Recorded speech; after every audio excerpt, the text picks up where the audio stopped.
Hope Dun, dun, dun. dun, dun, dun.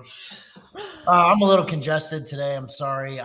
Lindsey and I were just talking about it here in the green room. I don't know if it's allergies. I'm in Texas. It's cedar, spring. I don't know if it's that or if I got a cold, but I'm a little congested today, so I don't feel that great. But I'm fine. We're here.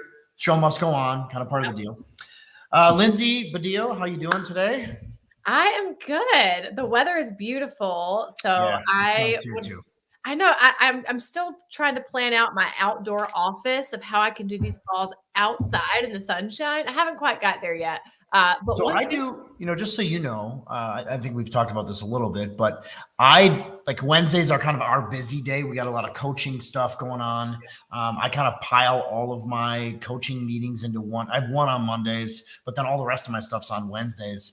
And then Tuesdays and Thursdays, I go like to restaurants and coffee shops and outs or sit out on my patio or sit out on some patios. And I do a lot of my stuff that way, even if it's, vendor call or whatever. So, take as you want to. Chris, that is nice, but we do marketing machine 3 days a week. So That's in the morning. Come on, whatever. I know, right? What do you mean? Yeah. Whatever. No. I also you get spoiled though. Like once you get your desk set up how you want it, and like you have like your stuff set up, you just get a little spoiled that way, and you don't want to leave. So your broken monitors. Is that what you mean? Your broken yeah, monitors? my broken monitors. I'm now on one monitor, and my side note: Lindsey's kids broke her monitors. So I have the worst luck, Chris. Think about it. Before I spill coffee on my laptop, then the monitors get broken. Like, keep it. You know what they say: luck is preparation meeting opportunity. So So you're lucky to know me. That's what you're saying. No, right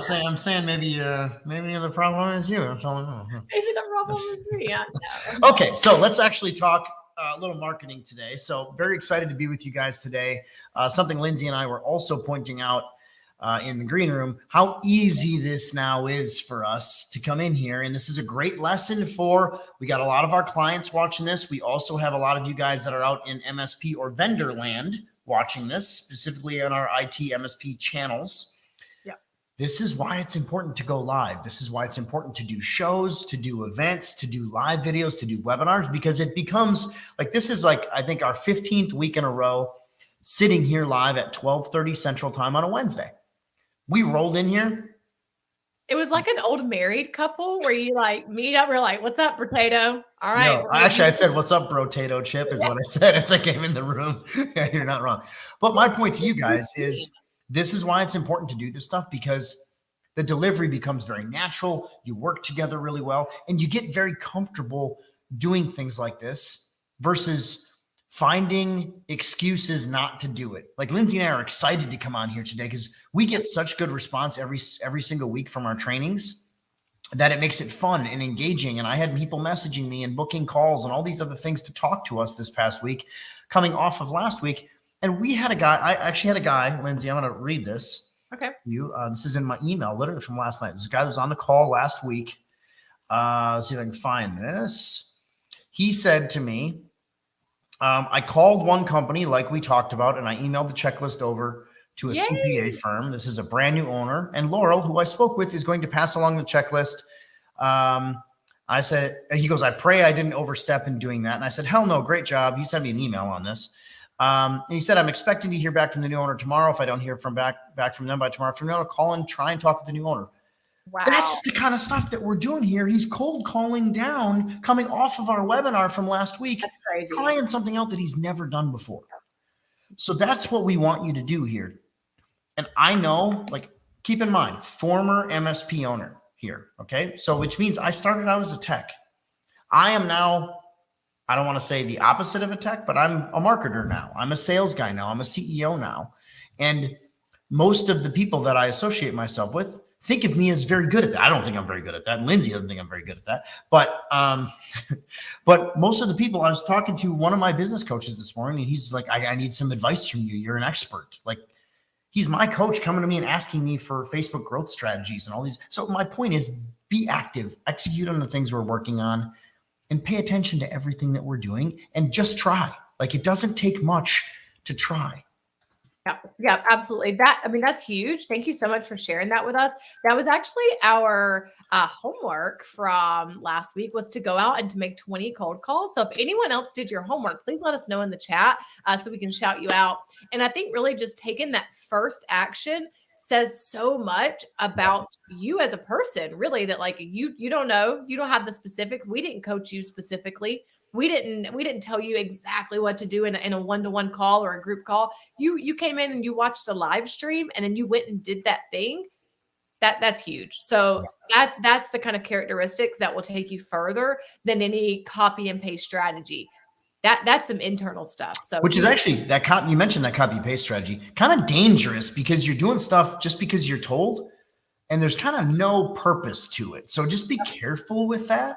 Also talked to another guy yesterday, very similar stuff. He was following another program, kind of a virtual one, was pretty much told to do these specific things. And he's, $1,000 deep in this thing. And he's 5 months into it, paying monthly under their coaching program. And he's seen 0 results in 30 minutes. We got him doing some stuff just on basic, easy to achieve quick wins. So it's important to just be careful. Why you're doing this stuff. Yep. Okay. Before we get into today's training, I just want to mention really quick, a reminder on this. It's getting a little bit late for this. You guys will see streaming on the bottom here. We got our live event is 2 weeks from now. Actually, 2 weeks from today, we will be midday on our live event. 2 weeks from today in Nashville. The hotel is completely sold out, but we can definitely make some room for you. We'll have you sit next to Lindsey in the back table or something if we have to. You can come sit with me. Come on. They're going to take your chair. You're going to stand up all day. We'll stick you out in the lobby, whatever. Yeah. But we'd love to see you guys in Nashville. We got Mr. Chris Voss speaking at the live event on day 2. We got me. We got Lindsey. We got a bunch of great vendor partners that are going to be there with us. We'd love to see you guys. We do this every single quarter. This quarter is Nashville, and it is, again, 2 weeks from today. Then Q3 is going to be Chicago in the 3rd week of August. I think I got that right. Yeah, 3rd week of August in Chicago. And we got a very cool baseball theme. It's called the MSP of Dreams. So I'm very, very excited about that, kind of the Field of Dreams play. Really excited about that. And you think about what happens in Chicago in August, I'll leave it at that. We got some really cool things coming. So that being said, I was going to finish that statement with stays in Chicago in August, but I don't guess that's where you were going, right? Also from Todd. Thank you, Todd. He may not made the calls, but he did sign up for Nashville. So Todd, please come say hi to me. Say hi to Lindsey. We're not shy. We're not, as much as people tell me that I'm a jerk on the internet, I'm really not. Yeah. Feel free to come up and say hi, shake my hand, and we'll hang out. And with that being said, I'm going to let Lindsey get into today's topic. Lindsey, I got it up on the screen for you. Today is the cold calling kickoff. Now, one thing I do want to say with this. That's not today. Oh. We're a little behind. Here we go. Screw up? We screwed up. Please cold email. Please cold email. Yeah, there we go. Okay. It's okay. This is strike 1. I mean, this is it, guys. Actually, it's probably like strike 9 with you by this point. But there's some I just want to say this from my standpoint. There's some stigmas around cold traffic. And like I put a post up in one of the groups yesterday, like, hey, come watch me and Lindsey tomorrow. And somebody's like, oh, you're going to teach us how to be spammers. Guys, this is not how this stuff works. This is about doing things the right way. And cold traffic is key. Note, we have people that are watching this that have never talked to us before. Our cold team, which is cold emailers, cold callers, cold messengers, we hit this every single day, and it's a controllable faucet of leads that you can start to build. Doing things the right way is really important, but please do not think. Now, I understand if you're in the UK, we have GDPR to think about. I understand if you're in Canada, you got some of their laws to think about. I understand here in the States, you have the Can-Spam Act to think about. Our goals are not to say, let's buy 10,000 email addresses and spam them until they buy. That's not the case. There are ways to do this. And here's the really big factor on this. As a kind of core rule, especially here in the United States, but also Canada, GDPR is a little bit tighter, but they're kind of getting better with it. If you are not soliciting, meaning asking for a sale or telling somebody they have to buy, if you're educating, people get cold emails every single day. You get cold emails in your inbox every single day. Some are great, some suck. Yep. As long as you're not soliciting, and Lindsey's going to walk you through the guts of this, as long as you're not soliciting, you can absolutely build a system around this that without question works and builds you value and builds you a great lead base. So that being said, I'm going to give this over to Lindsey. Todd, I'll come back and answer your question at the end because I think it's a good one. The answer is yes on Todd's question, but I'll come back on that. He's commenting on YouTube right now. So Lindsey, I'll let you keep going. All right, awesome. Well, I am excited for today's chat. I saw some chatter over in our Facebook group this week around cold email. Also, it's always funny because you can see our clients in there who are like doing this stuff. They'll comment, they'll kind of like troll our comments a little bit. And they're like, yeah, like cold email, like you should definitely spam them. And like, it just cracks me up that they want to have jokes, and you can always kind of find who our clients are in there because they're probably the ones that are joking on us. So we have a really cool community, in other words. But welcome in everyone to cold email. So little recap. If you were not here last week, we covered cold calling.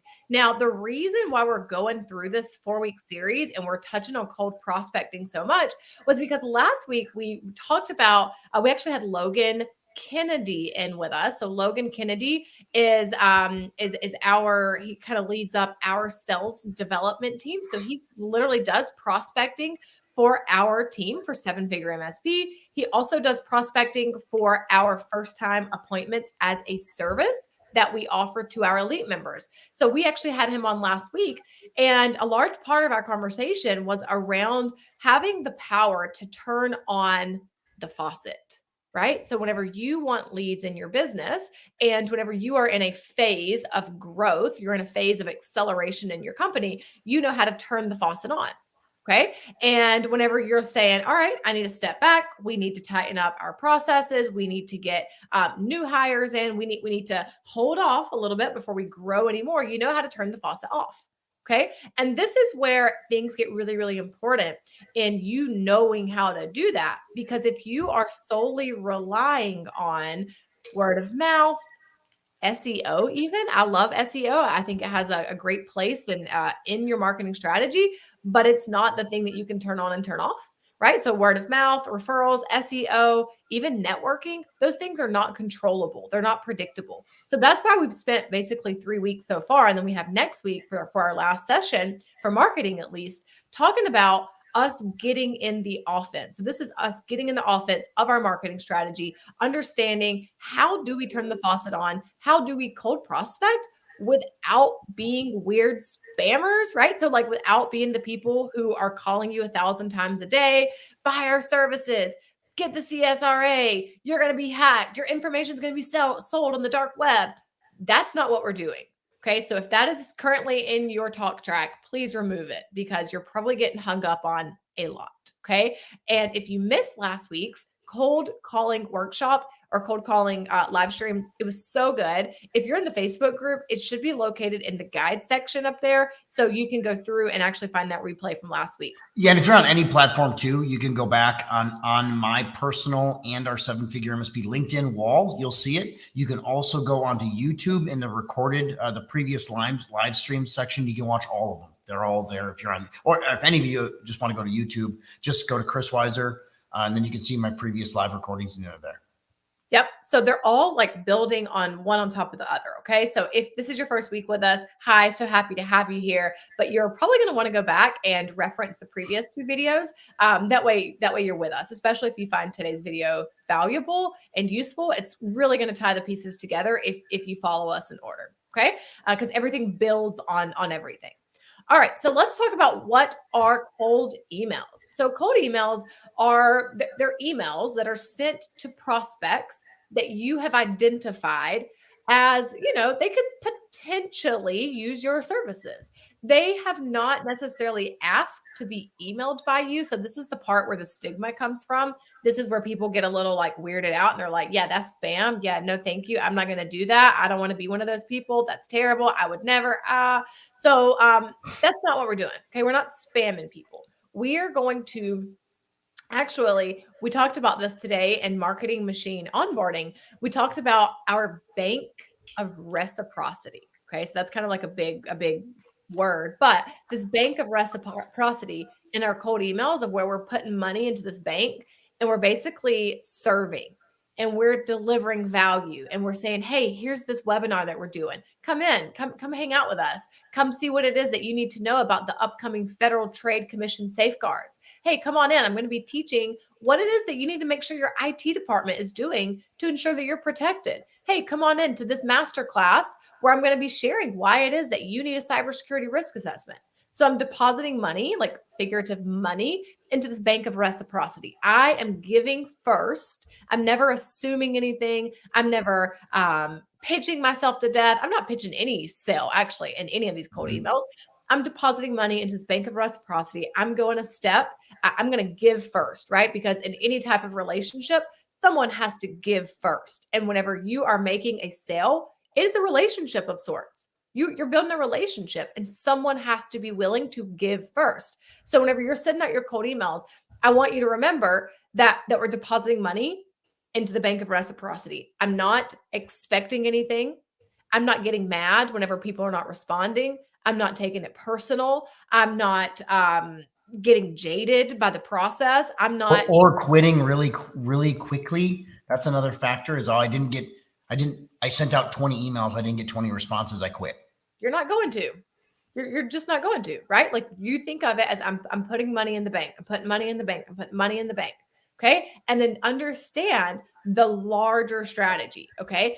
You're going to get a very, not tremendously, but there will be a difference in conversion rates if you're only doing emails versus if you're doing emails coupled with LinkedIn connections, coupled with some warm call downs. Okay, so those cold calling that we talked about yesterday, a lot of times those are actually warm calls because you're also emailing them.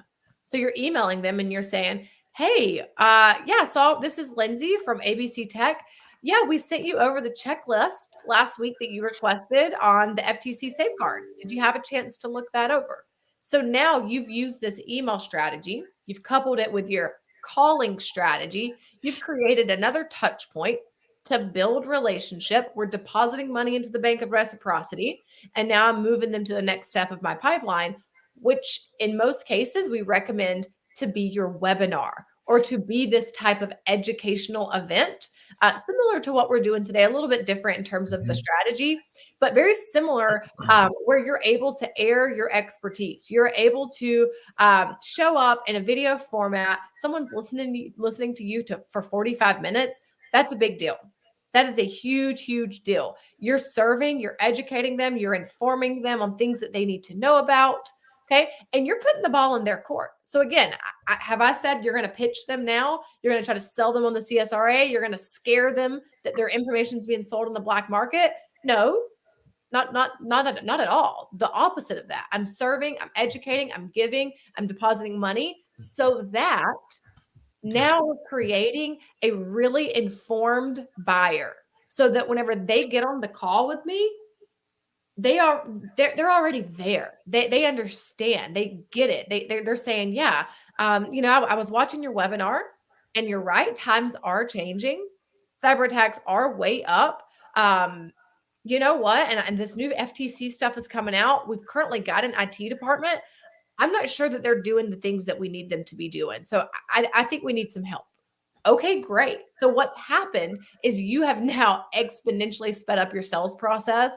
You've already broken through potential objections that could have happened in that sales conversation because you were depositing money, because you were doing this. You're putting money in the bank. You sent out your email. You sent them the checklist. You called them. You invited them to your webinar. You spent 45 minutes educating them.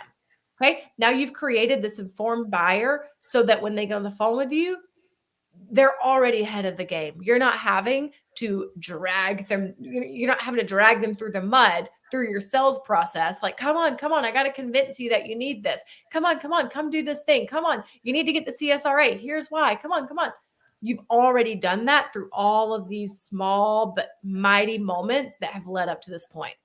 And so much of this is, I love Lindsey so much, you're depositing money mindset, because you're giving with abandon, not thinking about, oh, I'm going to give you 5 cents, you're going to give me 5 cents back or 25 cents back or this kind of What's scenario. the ROI on that? It's giving your best stuff away without any thought of getting anything back. And when you do that, you get stuff back in loads over time, because so much of this for you guys, marketing is not necessarily about you have this right now, they're ready right now, they're going to buy. Yes, once in a while, not going to debate that, but 98 times out of 100, they're not ready just because you are. So you want to build up that bank so when they need it, they can go back. Man, Lindsey, I love that. I've never heard you actually say that until right now. This is how much I babysit my coaches, by the way. I know, right? Like, oh, you never heard this till today. We've only been working together over a year. But it's such a true statement of how you're giving them massive value. Think about what we're doing right now. There's no cost for this. I get shit from people because I use the everyone tag in our Facebook groups and they're blowing me like, I'm leaving your group because I'm giving free valuable training. Oh, heaven forbid that. I'm not charging you $50. I'm filling up my bank, if you don't want to be part of it, that's fine. This is not the airport. You don't have to announce your departure. It's cool. Bye. See you. We're giving freely. And that's a really good concept to believe in, especially, the more you do that in business, the better off you're going to be. Yep. So good. So good. I could talk about that all day. All day. I know, me too. I know, all day. It's so good. Okay. So what I want to do is we're going to move into some logistical pieces. So I actually think I have a few more slides here of high level strategy, but we are going to move into logistics. Okay. So if you are like sitting down and you can take some notes, I recommend, taking notes as we go. We're also going to be giving you a script at the end of today's training. Now, here's my disclaimer with that. A script is a script is a script, right? But it's only as good as the strategy behind it. So remember that you have to be educated and informed in your own processes. Okay. So if you take our script and you go plug it in and then you say, well, Lindsey, I sent that out to 1,000 people and no one responded. So my question is, what'd you ask them to do? How well was your list built? Have you called them? Had you ever had another touch point with them? So it's so much more than just this one tiny piece of the puzzle. Okay. So just know that whenever you take the script, that's literally all it is a script. It's a guideline. It's a framework. I want you to use it. I want you to apply it. Absolutely. But you have to know that this is a piece of a much larger strategy at play. Okay. And there's more pieces to it. And that's what we help you do. So if you want to chat with us, talk to us. At Nashville or in Chicago or DM us or whatever. Okay. So why is cold emailing so effective? We've already talked about this, but we know that it is great for building trust. It increases touch points and it is quantifiable. So if I can, as woo-woo as I can get sometimes, and as like mindset and high level strategy, as I love to teach, as our clients know, but I also have to quantify things because it's really easy for us to get stuck in this like place of subjectivity of where it's like, I don't think it's working, right? Like I'll have clients come in like, Lindsey, I don't think it's working. And then we open up their numbers and we're like, you have a 30% open rate. Like that's incredible. Like your subject lines are really good. Don't change those. So whenever we can quantify things and we can literally say, okay, what are your open rates? What are your response rates? What's your click rate? Whenever you call them, what are those conversion rates? Whenever we're able to quantify that allows you to go from making these subjective decisions and you coming into coaching calls and say, Lindsey, it's not working, to now you're saying, Lindsey, these numbers are actually going up. And now I've decided that we're going to shift this messaging because I'm realizing I'm having more of these people open this email. So now we can make really educated, objective decisions instead of things that are out of emotion. Okay. Because we're looking for immediate gratification. Yeah. And marketing and sales is so much of a numbers game. Yep. You guys got to understand that. And I'll put it in some familiar territory for MSPs. If you only analyzed 500 emails, how many spams would you get out of it?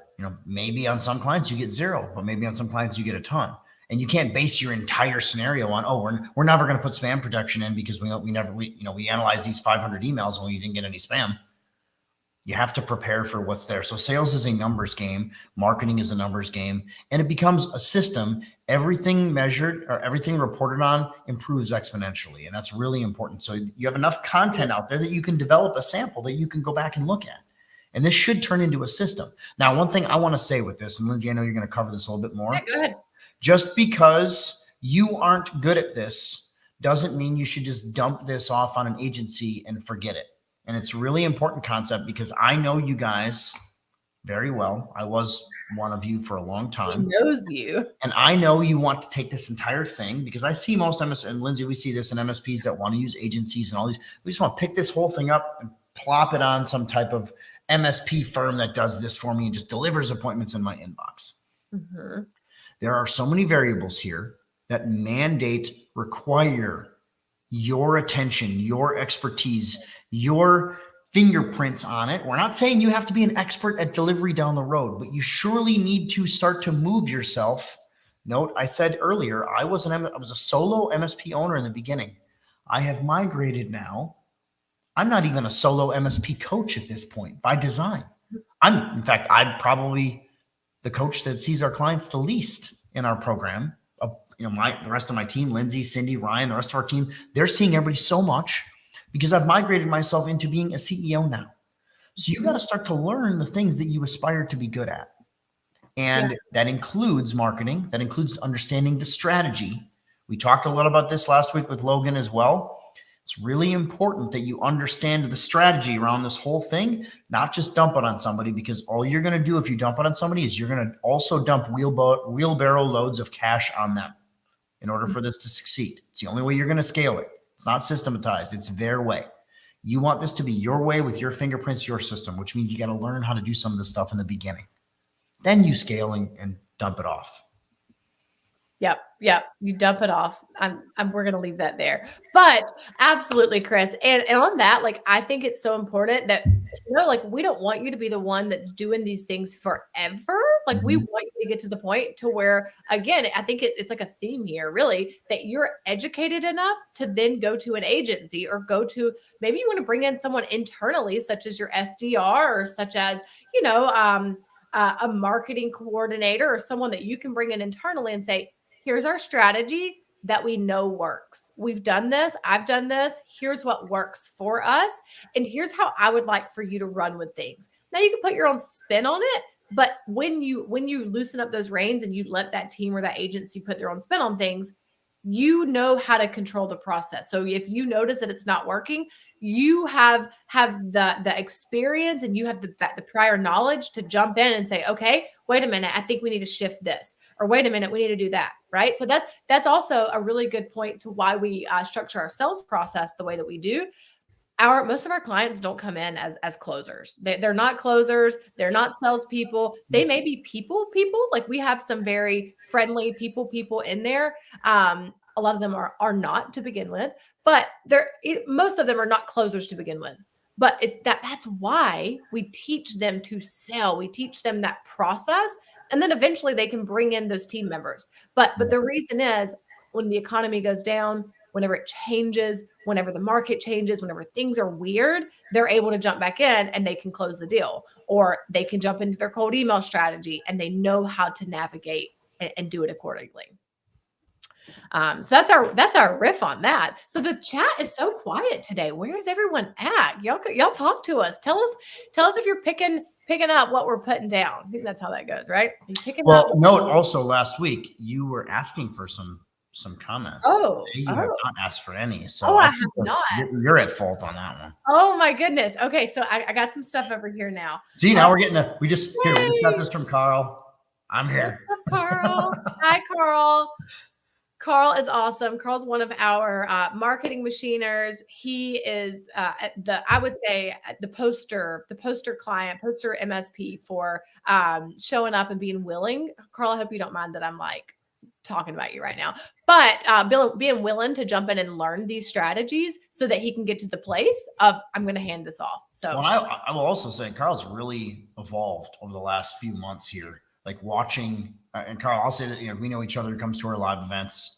Watching you grow, buddy, has been awesome to see that. So you see what Raphael put here. I'm better at cold emailing than cold calling. Now that's not unexpected, because cold emailing is very easy to do from an introvert standpoint or from a tech standpoint. It's also, I don't have to talk to anybody. It's a decent amount of effort to pick up the phone and find a contact and call them. So really important that you do both because I think they're really key. And what's nice about cold emailing is it gives you a reason to cold call. Yeah, very true. My follow-up question to that, Raphael, is which one converts higher? So are you better? Do you deem yourself better at it because it's more comfortable to you? Or do you deem yourself better at it because it converts higher? So just a follow-up question. I'm willing to bet that it's option A, the Mhm. former, which is it's easier to do. Yep. Yep. Hard Okay. to say no to an email, honestly, or it's easy to say no to an email, right? That's why. Yep, absolutely. Somebody said, will this be available as a recording? Yep, this comes out as a recording. Typically we have it up like within the same day, I think, in the guide section. So it's either there or it's also in the same link that you registered on to watch it on. If you're on Facebook groups or on one of our Facebook pages, it's right there. It'll just, Facebook makes it now. So you just go back and go to the same link and watch the recording. If you're watching on LinkedIn, you can do the same when it's done. It'll basically be available as a live video. We will list it in the IT and MSP business owners group in the guide section, and it'll be there. Or if you're watching on YouTube, you just go to whatever channel you're watching it on now, either the Seven Figure MSP channel or my channel for Chris Weiser, which I think it's live broadcast on right now as well. And you just go to the live broadcast and you'll see it there. All of them are there. So Yep, good stuff. Okay, so let's keep going here. So actually, you'll see a couple of our clients have been plugged in along the way, but I'm going to keep going. So I'm curious, have you ever tried cold email? So we've heard from Raphael. He said he's better at cold emailing than cold calling. So I'm curious, those of you in the chat hanging out with us, let us know, have you ever tried cold email? Why or why not? And then to take it a step further, what are some preconceptions that you have about cold email? So I saw some in the group this morning. Someone like literally was like, yeah, that's spam. And I was like, I want to say something, but just come to the live show. So I'm curious, what are some preconceptions that you have about cold email? All right. So Raphael says, yes, I'm more comfortable. Yes, more comfortable, but it does allow me to follow up, as Chris said, which in turn makes it easier for me to talk to someone other than being rejected first time I cold call. Absolutely. So now it's a warm call instead of a cold call. Okay, so Christopher says, I have, but I've got lots of unsubscribes. Yep, which is normal. Here, let me just pin this for a second. I just we're doing it at the same time. Twinsies. So you have, but you got lots of unsubscribes. So that's normal. Like you just are. You're going to get people that say no thanks, opt out, stop, XYZ. That's perfectly fine. Now, with that, though, I would pay attention to what is your ask. What are you asking people to do in those emails? What are you delivering? Did you put money in the bank like we talked about? So in that bank of reciprocity, did you deliver something first in that email?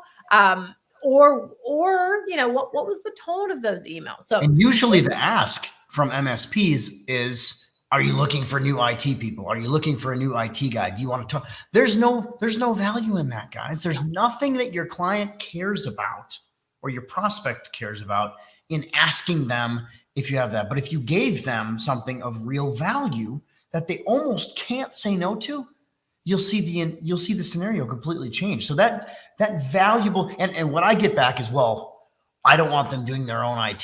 They could take this and who cares? Give with abandon. This goes back to what I said initially. Give them something that is so valuable that they're like, oh, wow, if this is what the free content looks like, what would the paid content look like? Or what does their service look like? And I welcome someone. In fact, Lindsey, you have an FTC safeguards checklist that's a Canva template that we go out and give out. Our members use it. And we give that as a deliverable. Hey, go self-check your network. If you find something that alarms you, book a call or call me back or email me back. We give them so much value that they're like, oh, wow, this is so great. So what does your bank look like? That's what you got to ask yourself, because that's where the crap comes in. Yep, absolutely. And also you have to remember that whenever people take things on their own. So like, let's say, you're giving with abandon, you're putting money in the bank, you're giving the checklist, you're doing the webinar, you're doing the things.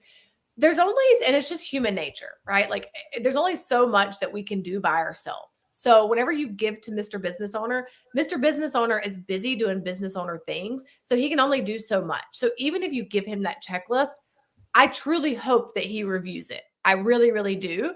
But what we have found from us literally doing this within our work and within our clients' work is that 98% of the time they get busy doing business owner things. that they don't even have time to go over the checklist. So whenever we call them and we say, hey, Mr. Business Owner, did you have a chance to go over that checklist? Yeah. What were your takeaways from it? How are things going? They thank us. They're like, oh my gosh, I haven't even had a chance to go over it. Hey, you know what? No worries. How about this? How about I go ahead and I book us I book you in with our cybersecurity team. They'll walk through it with you. 15 minutes will get you in and out and making sure that you're moving in the right direction. But now you have a first time appointment booked, but you had context, you had money in the bank, you had that checklist to go back on that gave you some type of common ground to relate that call back to. So similar to what Raphael said over there of, I'm going to get better results when I send those emails first. Do you want me to show our little FTC checklist really quick? I have it up. Do you have it pulled up? Yeah, absolutely. Yeah, hold on a second. Just give me 1 second here. Yep. And I'll do that because this will give you guys a good idea of what that looks like. It's so simple. This is the template that we have our members use. It's included. You can see it's a Canva template, but it's included in what we do. And it's something that we use as a deliverable that has massive value that our members can use to give down to their potential lukewarm or cold prospects that are a specific vertical that may be interested in a good target for the FTC safeguards, right? Yep. And then notice like on this checklist, it's not, I didn't copy and paste that from the FTC website. If they want that, they could go and Google it, right? Like they could go and look that up themselves. We have dumbed it down really that your 10-year-old could read this and they could understand it. They could say, are we doing that? Yes or no? Are we doing that? Yes or no? Are we doing that? Yes or no? We're speaking in the language of our ideal clients, of the Mr. Business. Not all this techie stuff. But I think my real point in this, Lindsey, is that we're giving them something really valuable for totally free with no expectation of more. And I think that's a really important concept because so many people are like, well, what do I get out of this? Nothing. Not right now. Not right now. We're putting money in the bank. Yep. You're owed nothing. There's no entitlement around here. So if you want something, you got to be willing to give first. Okay. Because if you're not going to, someone else is. And when Mr. Business Owner is ready to buy, when they are ready to reevaluate their current IT department and cybersecurity department, who are they going to go to? Cyber Joe that's been nurturing them, that's been delivering checklists to them, that's been following up with them, that's been inviting them to their webinar, or Mr. Entitled that called them one time and then said, well, I'm not calling them back. They told me no. Who are they going to go to? Proximity. Whoever's in proximity, that's who they're going to choose. Okay, so that was good. All right, so let's talk about logistics now. Okay, so now we're going to get into the part where you really want to take some notes here. Actually, I hope you're already taking notes, but this is where we're going to get into the logistics. So 4 high-level steps to successful cold email outreach. Number 1, we've got to build our list. Okay, so this is where you are literally compiling a list of potential prospects who are within your target audience. Okay, so notice I've got to be industry specifics. They've got to be within this industry or this target industry. So for an example, if I was going to use the FTC, the Federal Trade Commission safeguards, if I was based in the US, I know that the deadline's coming up in June. Now I'll know just because the deadline's coming up doesn't mean that we're going to stop talking about it because it's just getting started then. Side note. But if I was going to choose that campaign, I would go after a non-banking financial institution that has to comply with that. And so I'd have to do a little bit of research, a little bit of thinking. I'd say, okay, well, I'm near this metro city. We have lots of credit unions here, or we have a lot of insurance agencies here, or maybe I'm in an interstate town. Like actually, I live in an interstate city. And we have like a ton of car dealerships that are just lined up like down the highway that intersects with the interstate. So if I were Mr. MSP or Mrs. MSP, I would probably target car dealerships. So I'm going to think about who does my campaign relate to? Where do I have opportunity? So who does the campaign relate to and where is my opportunity in my area? So for me right now, it'd probably be dealerships. That's where I am. Mm-hmm. Okay. So you got to have a list. It's got to be built around your vertical. It's got to be geographic focused. Okay. Geographically, it's got to make sense. So even if you are able to take clients remote and you can take clients nationwide, that's great. That's wonderful. But whenever you build a list, you got to lock down a geographic location.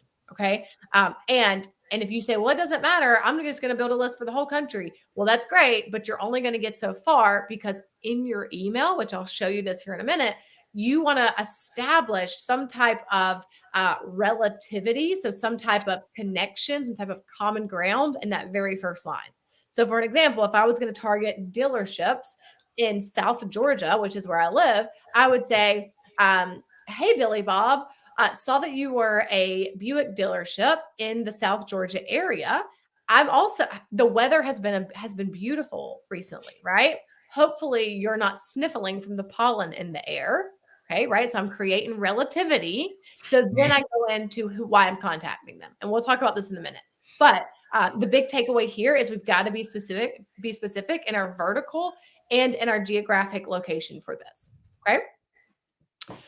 All right. So now let me go over here. Oh, and I didn't specify this, but I would always aim for at least 1,000 leads on any list. Okay. So on any list that you build, I think 1,000 is a very solid starting point for you.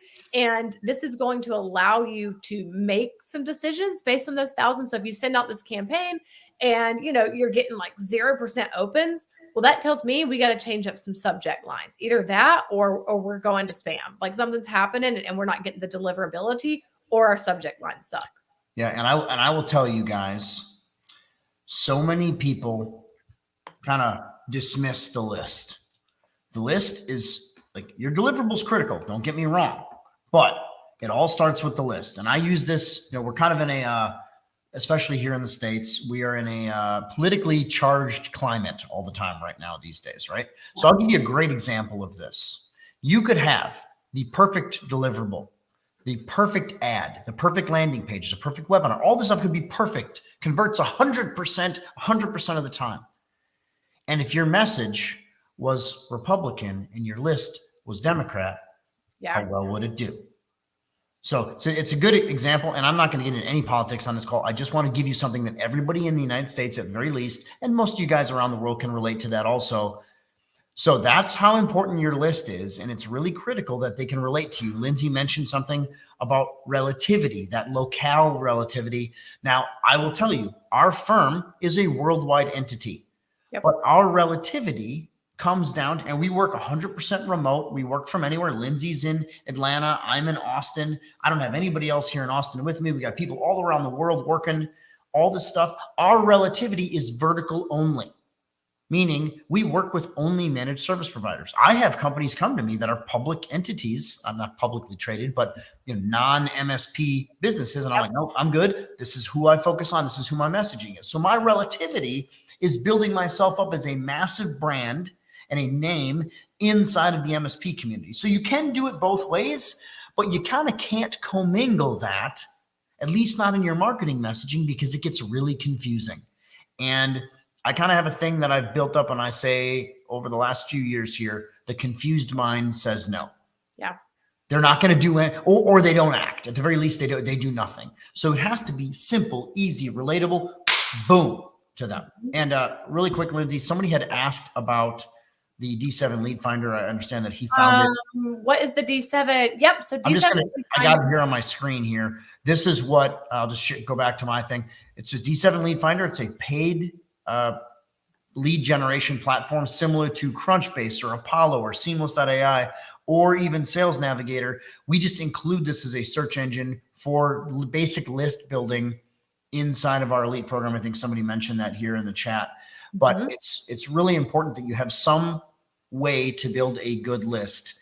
And the only way that I would allow in your world a bought list is if you could really control the variables. For example, you are going to go to a CPA Association annual conference and you're like, hey, I'm going to buy the list of all the attendees at this show. And then you also got the decision makers cycled out of that crap. That's the list. Yep. See how tight that is. So we have CPAs. We know that FTC Safeguards is who we want. We're going to have a booth at that show. We're going to maybe look at that list and we're going to have enough specifics that we can pull out the decision makers. That's when buying a list might work. So we do that sometimes. Like if we go to IT Nation or Kaseya Connect Global, or whatever the show, ASCII, or any of these other shows that we might want to go to as an MSP vendor, because we can control who the attendee or the list is. But other than that, don't buy these bulk lists that are Reference USA or Info USA or Sales Genie or some of this other crap, because it's easy to get. But what does easy basically relate to? Easy equals another 4-letter word. That's what I will tell you. I don't know where this is going. You get my point. I agree with that. I agree. So even if you're using D7, like my marketing machiners know this, we still teach you to then go and clean that list, because even D7 will give you like generic emails such as like info@abctech.com or help or whatever. So you still want to go through and cross-reference your list. You can do that through like Sales Navigator and like on LinkedIn. You know, you can have like a Zoom info list builder. There are tons of ways that you can cross-reference it. My favorite way to do this, hire people who can do this for you, and you can partner with them, and they do this all day and all day, all night. This is what they live in. And there's so many opportunities on Fiverr or Upwork to find people like this. Just utilize that versus saying, oh, I can do that. I know you can do it. I can do it. Lindsey can do it. We all can do it. You're tech guys. I get it. Yep. You got so much time in that clock. Let them do it. Pay them to do it. Yep. All right. Okay. So we're going to build our list. It's going to be industry specific. We are going to have at least 1,000 people on that list. Now we're going to clean the list. So this is where we verify those emails. You can do this by, like we said, you can cross-verify through Sales Navigator. Even Woodpecker or Instantly actually have their own native email cleaner. So again, it's testing it, it's trying out, there's 1,000 different ways to do it. Honestly, if you ask 10 different people, they're going to give you 10 different ways to clean the list. So it's not hard. It just takes a little bit of time to put in. But again, you could also go and pay someone through Fiverr, Fiverr. And my favorite way to do this is to ask within the communities that you're in. So a lot of our elite members will actually share their references with each other, and they'll say, hey, who did you use to clean your list? And someone will say, oh, well, I used this guy and he was pretty good. He had it back to me within 24 hours. Or, hey, I used this person for that, and they charged me this. So I think sharing your references are it's one of the best things that you can do. It's also going to help you get through like all the duds, right? Or working with your partners as your peers and doing multiple lists for the same price. Like I'll tell you, Fiverr and Upwork, so many, our graphics guy came from Upwork. One of our ops, He's a beast. He's amazing. He's fantastic. One of our ops people came from Upwork. And it's a really good way to establish. The thing I like about Upwork a little bit more than Fiverr is simply that it's an escrow payment system. So you have to get deliverable on, and Fiverr is kind of that way, but it's not as good. But the escrow delivery system allows you to kind of vet the quality before you even pay. Yep. It's nice. So there are options out there, and this is why you lean into your community, lean into your mentors, and they can help you get through that process.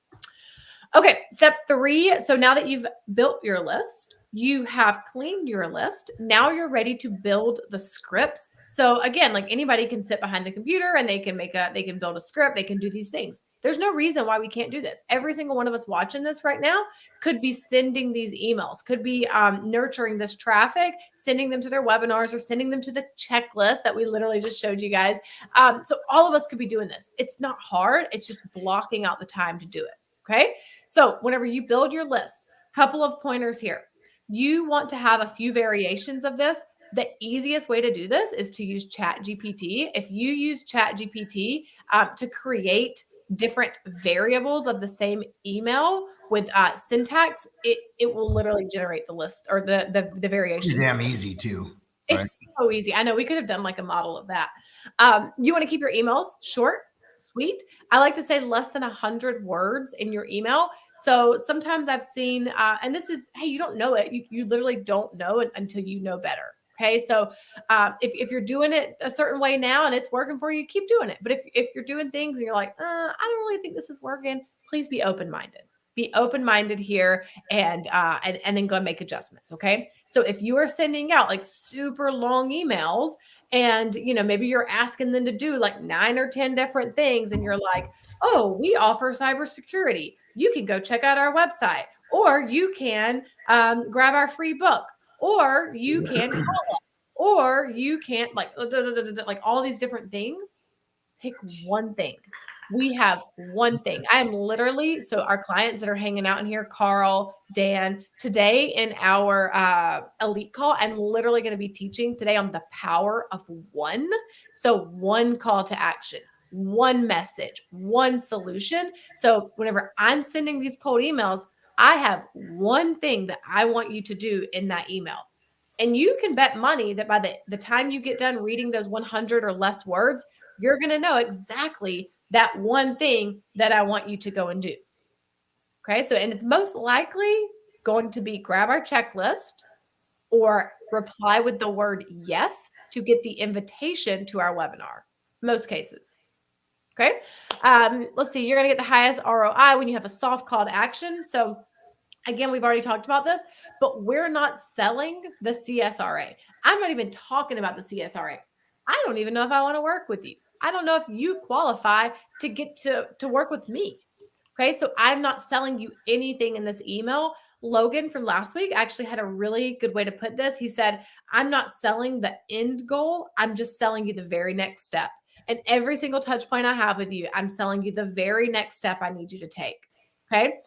So Raphael says, would sending cold emails, what font and size is best while keeping it under 100 words? I've never been asked that, Raphael. I've never been asked that. I have a great answer for that, which I recommend. I would say I wouldn't even send it HTML. I personally send most of our stuff goes out actually as plain text. I know some stuff converts it, but I want it to be plain text, which means it's basically, what is that? Whatever font shows up in their reader, which is usually either these days G Suite, Google, or Outlook Online. So that's my thoughts. Other than that, I would just do your standard one. When you open a new Outlook email, in fact, I'm going to open up email right now. I'm going to click new email. When I open that, it is their default. Let's see what the options are. I can't even tell what it is. Let's see. I can start writing here. This is Calibri 11 on Outlook. That's the standard. So that's probably where I would go. There we go. But Lindsey, I don't know. I kind of didn't. I'm your marketing girl thunder on that one, but no, I've literally never been asked that. I would go with whatever pops up for you, Arial or New Times Roman or Calibri, whatever. You're a Mac girl. Yeah. So I think Arial is the go-to for us, like font size 12, probably. Yeah. 11 or 12, whatever your standard is. But I will tell you, I think your deliverability is going to be better if you send plain text versus HTML. Yeah. Okay. And it just kind of depends because your sending platform, whether it's Instantly, which Instantly is probably your market leader right now. That's instantly.ai. Or there's Woodpecker. There's also, what's that other one? Limlist. There's Limlist, Woodpecker. There's one other one. I forget what it is. There's a bunch of them. Otter. No, not Otter.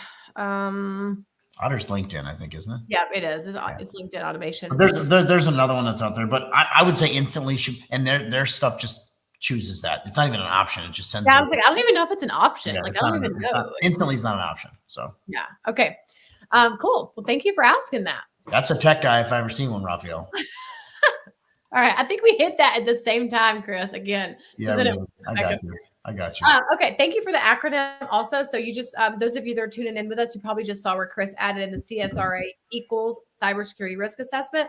So if you hear us use that acronym, this is not your network scan. This is not, something kind of pasted together. This is a very specific cybersecurity risk assessment that you are all roads lead to the CSRA. Any lead that comes in, they're always going to get that CSRA, the cybersecurity risk assessment. That's the ground that you stand on to then offer your services. So whenever you get into that full-on boardroom, sales conversation, business meeting, you have the CSRA. That's what's holding up everything that you're about to talk to them about. Okay. All right. So let's keep going. So now that we have built our list, we cleaned our list, we built our script. So now we get to run them. Okay, now we get to run the play, quote unquote, on our cold emails. The biggest thing here is that it's never done, right? Like even whenever you start the campaign, it's never finished. You're going to have to split test. You're going to have to look at your numbers. You're probably going to have to tweak some things as you go. You may find that you started out the year doing one strategy and that worked for a little bit. And okay, we had a really good response rate in this industry. And now all of a sudden they've sort of dropped off. Then you got to pivot. Okay, it's not a big deal. You got to pivot. That's why we say you have to be informed on how to make those adjustments. So I will actually share a personal account of this. Earlier this year, whenever we were running our first time appointments as a service, we're working with our team. We're getting our strategy together. We're doing our prospecting, our outreach. We're doing some emails. It's the busiest time for CPAs. So we had this whole CPA play going, and it was doing okay. It was doing all right, but we got very few converts to a book a call. Very few of them wanted to go straight into that appointment. So we said, okay, what are we going to do? What are we going to give them? Right? We're going to put money in the bank. What are we going to give them in order to just see who raises their hand? I just want to know who's remotely interested, because if I can get someone to raise their hand, well, a phone call goes a long way.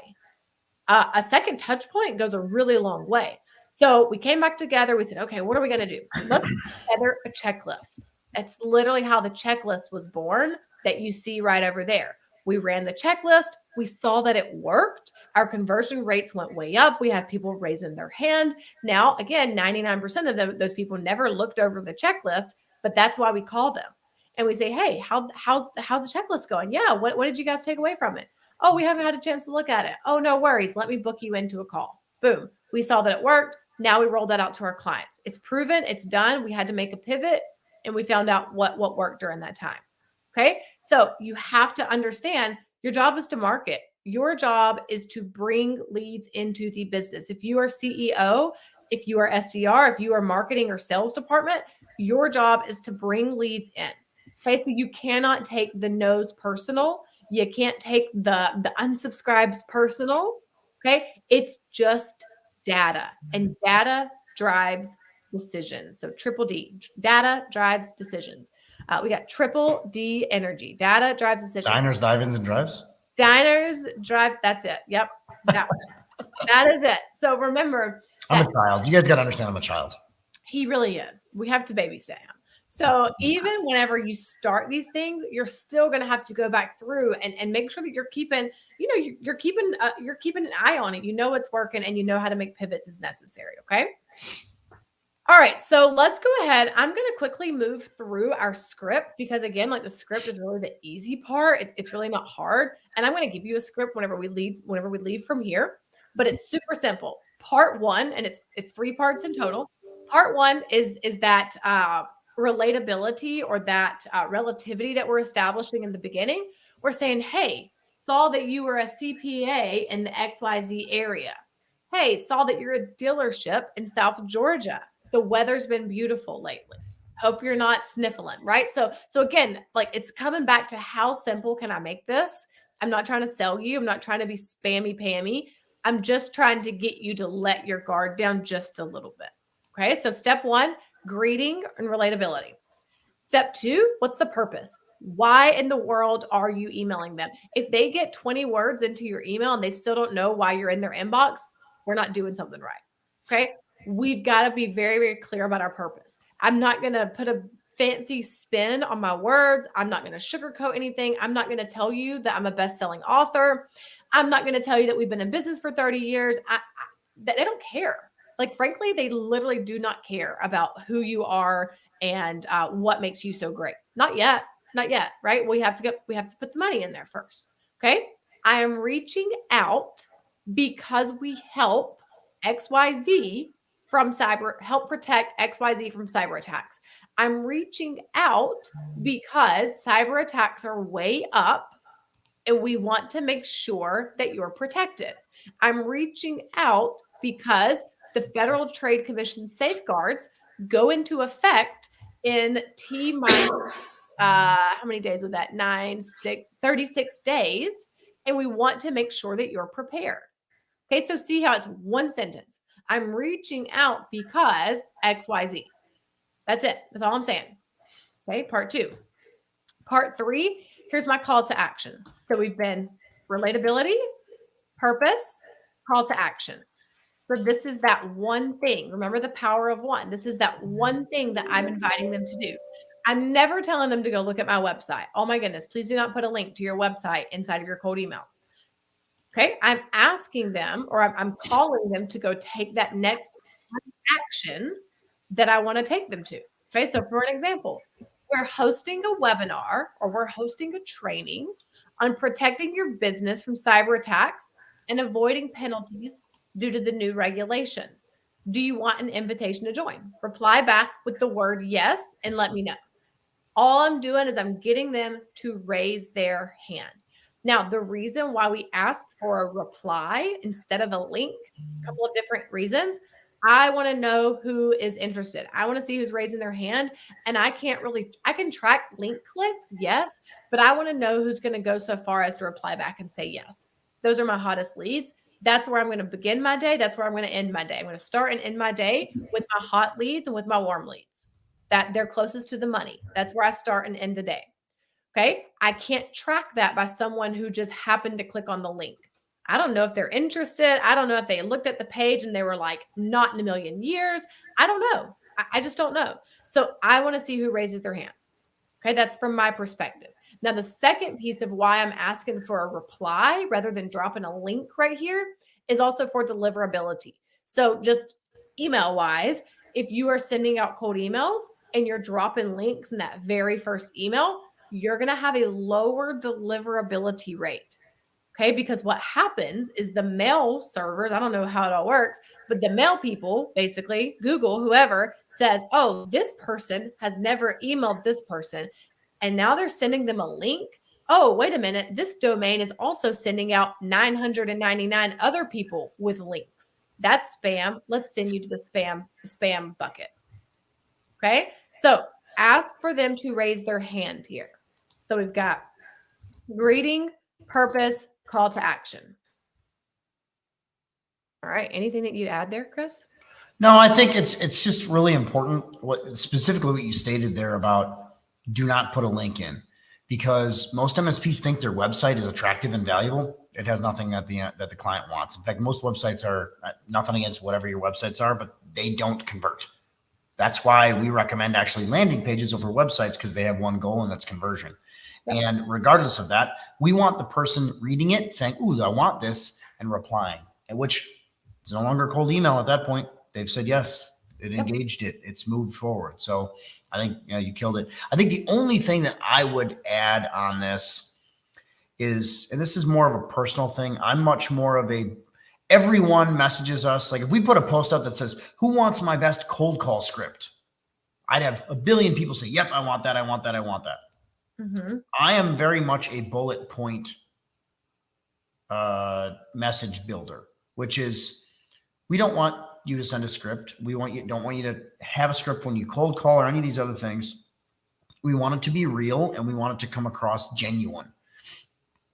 Very difficult to do that from a pre-formatted script that somebody gave you. So just keep that in mind as you're picking your vertical, as you're picking your ideal target, your what we call your ICP, your ideal client profile. Mm-hmm. And be very careful about copy, paste, send out stuff en masse, especially if it's really en masse, meaning many MSPs are getting the same stuff and then just converting the same stuff. So just be very careful about that. Yep, absolutely. Which is what you can run across in a lot of like the canned content or like a lot of this plug and play stuff. I think what's really cool about tooting our own horn here, I'm taking our own advice, but what's really cool about what we do is that we're not just giving you this one script and saying, hey, here's the end all be all. I'll give you the script, sure, but it's a tool, it's a guide. And on top of that, you're going to learn the skill set, because if not, what's the point? Like if you're not learning the skill set behind it, what are you going to do in a year from now or 10 years from now when the market changes, the platforms are different, and now you've got to go learn something else somewhere else? Why not just take the same skill set and then transfer it to whatever the new thing is? So word of caution with using any type of script or done for you type work like that. Okay, so you can actually see who's this. I think I need like glasses for my laptop. Oh my gosh, is this approaching If you didn't 30? break your monitors. Is this a thing? Okay, so Shane says, win today, cold email campaign, got us an appointment. So Shane and his team are doing cold emails. They agreed to $1,500 CSRA on the spot. But again, it's because they're putting in the effort to serving first, to working the process, okay? All right, so now we've got ready, kick, score. We know what our goal is. Our goal is we're playing the long game here. We're not looking for the fast close. We're not looking for immediate gratification. We're not looking for immediate gratification in our marketing. Okay, that is not the way that we're not gonna get that there. Okay, if we want immediate gratification, we're gonna go do something else. It's not gonna be in our marketing plan. Okay, we're gonna understand the strategy. We're gonna do the things ourselves. And then we're going to go delegate. Then we can talk about bringing in a marketing coordinator or a marketing manager in some cases. Or an outsourced agency. Or an outsourced agency. Absolutely. Now, one thing, actually, really quick, we talked about this last week on the agency thing. There is no one that let me clarify this. There's no one that I've seen to this point that is an all-inclusive cold calling, cold emailing, cold texting agency.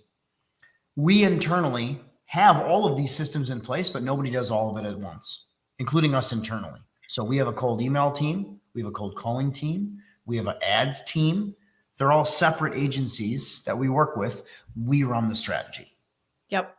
In fact, I still very deep in that strategy. Don't plan on leaving it anytime soon because it is directly responsible for our lead gen without question. That's our lifeline. That's everything. So if you're not going to own it, no one else is going to. I'm constantly revising it. Constantly, like Lindsey, you know this. Like we're working on it every day, changing, evolving, growing. That's my.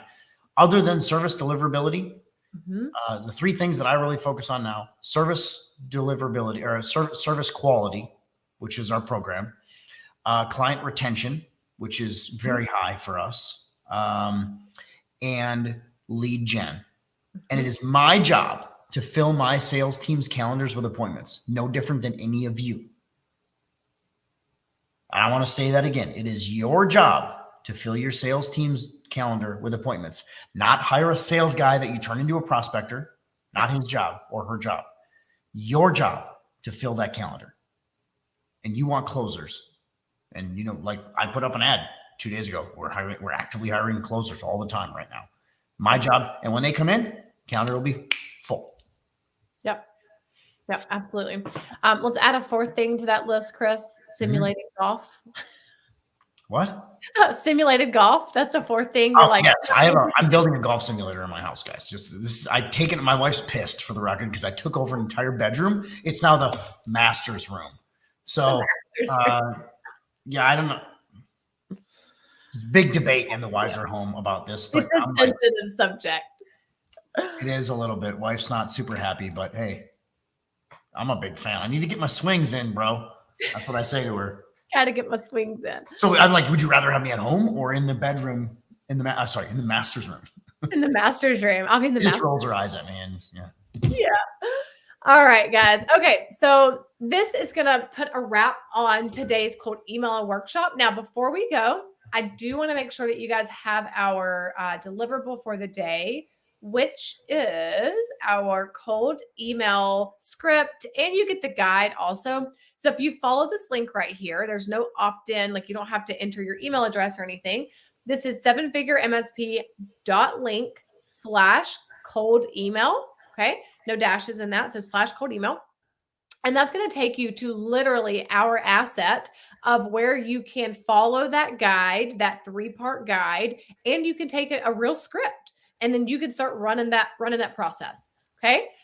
So next week we are going to be moving into the webinar. This is the piece. This is the one, y'all. Like next week, we're going to have to shift some beliefs around what it means to air your expertise, for you to show up, show your face, go on video for a lot of us, and for you to really step into that role of becoming the lead generator, the face of your company, the marketer of your company, the go-to IT and cybersecurity expert for your company. Okay, so next week is where we pull all the pieces together. this is where we're headed, right? So we've we talked about cold email, we've done cold calling. Where do all those roads lead? All those roads lead ultimately to the CSRA. But remember, to get there, I've got to nurture these babies. I've got to warm them up. They've got to get to know me. I've got to educate them. I've got to inform them. I've got to get them to where I got to prime them before I ever even get on the phone with them, so that I increase my conversion rates and I optimize my time. Okay. I don't want to be on the phone with 1,000 people a month who don't even know what cybersecurity is. And they're like, nah, I'm never going to be hacked. I'm good. Just come fix my computer. Those are not our people. Okay. So grab your worksheet right there. Go out, do the things. Let us know how it goes. If you're working on your calls from last week, let us know. Send us a message. Feel free to do that. And I will see you all back next week. Anybody? And a couple things, just so you guys know. I sold my MSP back in 2015. Prior to that, for 4 years straight, we did a webinar every month. Actually, no, I take that back. I think it was a webinar a week. Yeah, we did a webinar a week. Sometimes to zero. Yep. I did, Lindsay, we've talked about this. I've done many webinars to 0 people. That didn't mean, oh, there's nobody here, I'm turning it off, F everybody. Yep. I'm still doing the webinar. I need to practice. I'm going to act like everybody, like it's a full room. I'm going to act like people are there. People are watching. I'm going to record it so I can review, because there's nothing like going live. I don't care how much you practice. There's nothing like going live and being ready. Even if that means we masquerade some of our people or some of our staff going in that room to almost trick us, and we perform for them. And maybe we allow a lot anonymous attendees in the early stages, which, Lindsay, is not a bad. Actually, I never thought about that prior to now. Mm-hmm. Allowing anonymous attendees and then having some of our staff go in there as anonymous, and we don't even know, so we still perform. So then we still think that we're in front of people. Yeah. Because it's so important to practice this stuff, because there's just, no matter how much you sit in front of the room, let's think about golf. No matter how much you sit there on the range, what do we do? I'm a big golfer. So I go on the range, perfect swings. Go out on the real course, shankopotamus. Like, that's what happens a lot to a lot of people. Definitely not me. Right. That's not true. But it's really important that you go out there and practice, and it's really important that you get ready to go live. So you have to perform, record, critique, go. And there's nothing that does this better than repetition. Like, you got to do this, and you got to be active. Because and also co-hosts, not a bad play. You see how Lindsay and I can bounce off of each other really well. I love doing it that way. It's my favorite. Yep. And also, I'll just say that, like, if you think, I get it. It's a new thing. And you're like, oh, do I have to learn this new thing? I'm not really an extrovert. I don't really want to be that type of person. I don't want to have to do that. To be honest, the world is changing. AI, like the Chat GPT, artificial intelligence, content is there's so much content out there. There's so much stuff being advertised. Anybody, like, literally your competition is being born right now. Like, right this second, there's somebody else that's going to business. What's the thing that's going to set you apart? What's the thing that's going to set you apart from that AI generated social media campaign that your competition is putting out and they're doing great? What's going to be the thing? It's going to be your humanness. It's going to be that you're a real human sitting behind your computer, showing your face, talking to people, business owner to business owner, educating them, going that extra mile. That's what's going to stand the test of time over and over and over again. So, okay. All right. With that, I think that's okay. So we did have a question that just came up here from Todd. This is off of YouTube. Any more advice on ramping up to a bi-weekly or weekly webinar schedule? I think the big honestly, for me, it's just doing it. It's not that difficult. It's really not that difficult to do. I would make sure that you have and here's a good example of what we do. Like, I guess some of you guys wouldn't see this as a webinar. This is still a webinar, what we're doing. So we're going live on StreamYard. We record it. You can rebroadcast it as a webinar. You can do all these different things. But what we do is, and in fact, we added this about 3 months ago. As we came into 2023, we added this. I pick 4 topics for each genre. So we got 4 weeks of marketing training. We got 4 weeks of sales training, and we got 4 weeks of tech training. These are all topics, and I assigned each one of my coaches, Lindsay, Cindy, Ryan. I want 4 topics that are very relevant to your audience. Build it. Cindy, same thing. Ryan, same thing. So we got marketing, sales, tech, and we deliver content that's relevant to you guys. Now, if you only have you got to do the same thing. I fell back on my team. Lindsey built her own deck. Cindy mimicked. Ryan mimicked. And then we came back to you guys and delivered that weekly. Very valuable content, educational. I still take heat every single week for tagging members of my own 20,000 member group that I create in Facebook. The amount of heat I get every single week, hate mail, yelling at. I get death threats on a monthly basis now because I use the everyone tag, which I can't believe it's just, incendiary. But you can't let that stuff bother. It's a big joke internally almost now because it's everyone tag. Let's have fun and watch. And everybody does a popcorn meme. The Michael Jackson eating popcorn thing. So I would pick topics that are relevant, not to you. Yes. To your client, to your ideal prospect, your ideal client profile, your ICP. What do they care about? If you don't know, pick a vertical and find out what they care about, or pick things that are generalized that they care about. That's how I would convert, and just start doing it. Just start going and get it out there to your entire list. Now, building your list is relevant with that and really important, and that takes time. We haven't really talked a lot about building. Maybe we should even modify Lindsey and make a list building whole webcast that we do on that. Yeah, we could for sure. Because that takes some getting into the trenches and takes some time, because you definitely have vertical specific topics, but you're going to have ones that are generalized. But it's so important that you do your messaging for stuff that they genuinely care about. And a lot of people are like, well, I don't know what that is, so I'll just do it on backup. Like, they don't care about that stuff. They really don't. They care about getting the job. That's equivalent to you being a consumer and somebody doing a webinar on the tool they use to change an oil filter. Yeah. I just want my oil changed. Like, I literally don't care. Tell me why my car is going to run better when I have my oil change. Yep. How am I going to get my car to 500,000 miles? That's what I want to know.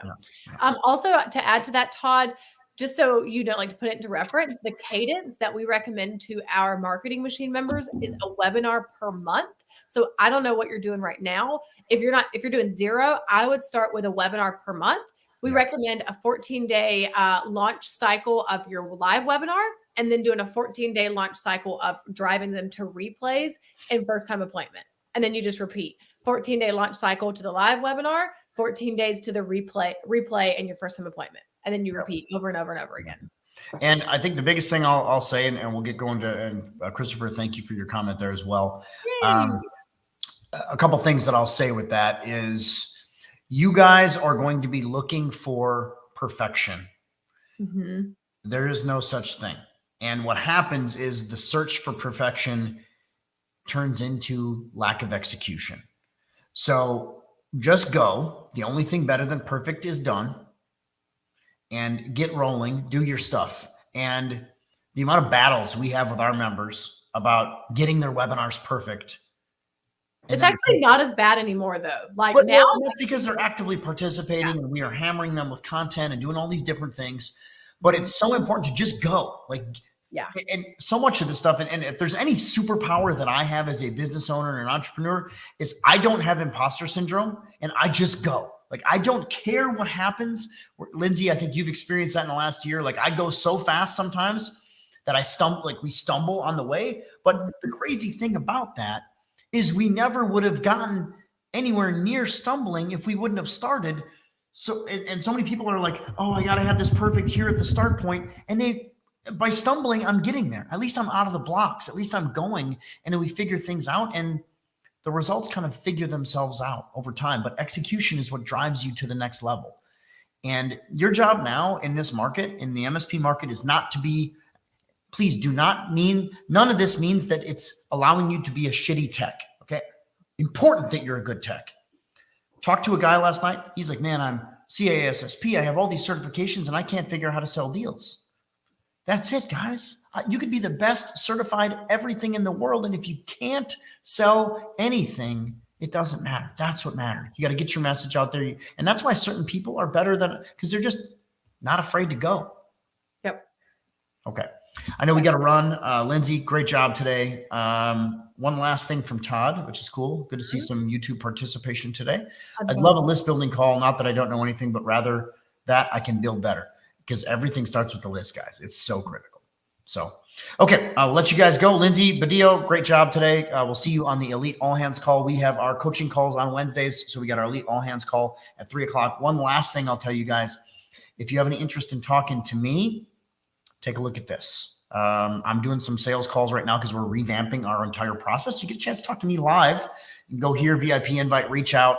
We got some stuff there for you. And then by you being on these calls today, my guy, Lee Van, will be following up with you guys. And you'll kind of watch our lead gen team work, and you'll see how it goes. So for those of you that are coming to Nashville, we'll see you there. Otherwise, I'll be back with Lindsey for webinars next week. I forgot. I guess I'll see you guys next week as well. And we'll go from there. Lindsey, great job today. We'll talk to you guys. Thank you. Bye, everyone. Bye.